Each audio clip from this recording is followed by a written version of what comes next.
Devotional Siva viewers அனைவருக்கும் வணக்கம். Viewers, இன்று நம் பதிவில் பார்க்க போவது ஒரு அற்புதமான ஒரு தெய்வீகமான ஒரு பதிவை பற்றி தான் பார்க்க இருக்கின்றோம்.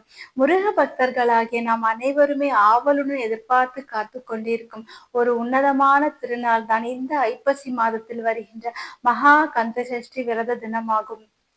முருகப்பெருமானிடம் நமது பிரார்த்தனைகள் நிறைவேற வேண்டும் என்றும் அவருடைய பரிபூரண அருள் நமக்கு கிடைக்க வேண்டும் என்றும் நாம் வைத்திருக்கின்ற எல்லா வேண்டுதல்களும் நிறைவேற வேண்டும் என்றும் நாம் எப்படிப்பட்ட ஒரு இக்கட்டான சூழ்நிலையில் இருந்தாலும் சரி, நமக்கு எப்படிப்பட்ட ஒரு கடுமையான ஒரு பிரச்சனைகள் சிக்கல்கள் இவைகள் இருந்தாலும் சரி, அவைகள் அனைத்துமே சரியாக வேண்டும் என்று முருகப்பெருமானை நினைத்து விரதம் மேற்கொள்ளும் ஒரு உன்னதமான திருநாள் தான் இந்த கந்த சஷ்டி விரத தினமாகும்.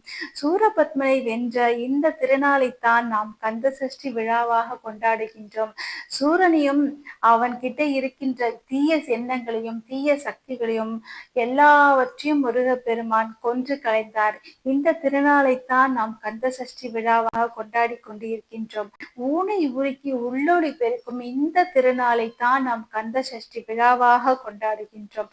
ஆகையால் இப்படி ஒரு சிறப்பு வாய்ந்த ஒரு நன்னாள் தான் இந்த கந்த சஷ்டி விரத தினமாகும். இந்த திருநாளை நாம் பல வகைகளில் நாம் விரத முறையை மேற்கொள்ளலாம். ஒரு சிலர் 40 நாட்கள் விரத முறையை மேற்கொள்கின்றார்கள், ஒரு சிலர் 24 நாட்கள், சிலர் பார்த்தீங்கன்னா 11 நாட்கள், ஒரு சிலர் 6 நாட்கள், இப்படி பல வகைகளில் அவர்கள் இந்த விரத முறையை மேற்கொள்கின்றார்கள். அவரவருடைய சூழ்நிலைக்கு தகுந்தாற் போல இந்த விரத முறையை நீங்கள் மேற்கொள்ளலாம். இப்போ 6 நாட்கள் நான் விரதம் இருக்க போறேன் அப்படின்னு நீங்க எப்படி இருக்கலாம் அப்படின்னு இப்ப நான் உங்களுக்கு சொல்றேன். வருகின்ற 22ஆம் தேதியிலிருந்து இந்த விரதமானது ஆரம்பிக்கின்றது. நீங்க அதுக்கு என்ன செய்யணும்னா, அந்த விரதம் 22ஆம் தேதியே ஆரம்பிக்குது அப்படின்னா, நீங்க அதுக்கு முன்னாடி நாளே நீங்க உங்க வீடெல்லாம் சுத்தப்படுத்திட்டு, உங்க வீட்டுல இருக்க முருகப்பெருமானுக்கு ஒரு மாலை போட்டுட்டு, உங்களுக்கு தெரிஞ்ச முருகர் பக்தி பாடல்களை அவர் முன்னாடி பாடி, இந்த மாதிரி நான் விரத முறையை நாளையிலிருந்து ஆரம்பிக்க போறேன் அப்படின்னு சொல்லிட்டு நீங்க ஆரம்பிக்க தொடங்கலாம். அடுத்த நாள் காலையில வருது இல்லையா, அக்டோபர் 22ஆம் தேதி, அன்னைக்கு காலையில நீங்க குளிச்சுட்டு உங்க வீட்டுல இருக்க முருகப்பெருமானுக்கு அந்த போட்டோக்கு பூ பொட்டி எல்லாம் வச்சுட்டு மாலை போட்டுட்டு, உங்களுக்கு தெரிஞ்ச அதே மாதிரி ஓம் சரவண பவ 108 முறை ஓம் சரவண பவ ஓம் சரவண பவ இதை நீங்க சொல்லலாம். இல்ல கந்தஸ் புராணம், கந்தர் அனுபூதி, திருப்புகழ், கந்த சஷ்டி கவசம், இது எல்லாமே காலையில நீங்க பாடுங்க. அதே மாதிரி இந்த பாடல்கள் எல்லாத்தையுமே அன்னைக்கு மாலையிலயும் நீங்க பாட ஆரம்பிக்கலாம். அதுக்கப்புறம் நீங்க அன்றைய நாள் முழுவதுமே உபவாசம் இருக்கணும். எந்த ஒரு உணவுமே நீங்க எடுத்துக்க கூடாது. மாலையில் மட்டுமே நீங்க பால் பழம் மட்டும் நீங்க எடுத்துக்கலாம். இதே மாதிரி தொடர்ந்து 6 நாட்களும் முருகப்பெருமானை நினைத்து இந்த விரத முறையை நீங்க மேற்கொள்ள வேண்டும்.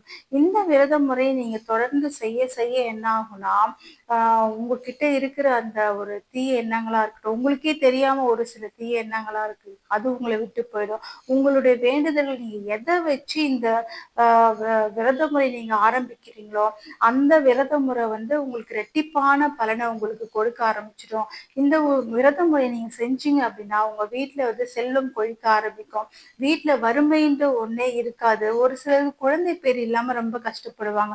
அவங்களுக்கு கூட இந்த விரத முறையை செய்ய ஆரம்பிச்சிட்டீங்கன்னா குழந்தை பேர் உங்களுக்கு கிடைக்கும். வீட்டுல இருக்கிற ஒரு குடும்ப சிக்கல்கள், குடும்ப பிரச்சனைகள், இது எல்லாமே உங்களுக்கு சரியாயிடும். அதனால இந்த விரத முறையை நீங்க தொடர்ந்து செய்ய ஆரம்பிங்க. சரி, ஓகே, நம்ம இந்த 6 நாள் இருந்துட்டோம், இந்த ஒரு வருஷம் இருந்துட்டோம் அப்படின்னு சொல்லிட்டு நீங்க விடவே கூடாது. தொடர்ந்து நீங்க ஒவ்வொரு வருடமும் இதே மாதிரி செய்ய ஆரம்பிக்கணும். நீங்க செய்ய ஆரம்பிக்க ஆரம்பிக்க என்ன ஆகும், உங்களுக்கு நீங்க என்ன வேண்டுதல் வச்சு நீங்க போனீங்களோ அந்த வேண்டுதலுக்கான பலன்கள் உங்களுக்கு ரெட்டிப்பாக கிடைக்க ஆரம்பிச்சிடும். அதனால இந்த விரத முறையை நான் சொன்ன மாதிரி நீங்க தொடர்ந்து செஞ்சுட்டே வாங்க. உங்களுக்கே தெரியாம நிறைய பலன்கள் உங்களுக்கு முருகப்பெருமான் நிச்சயமாக கொடுப்பார்.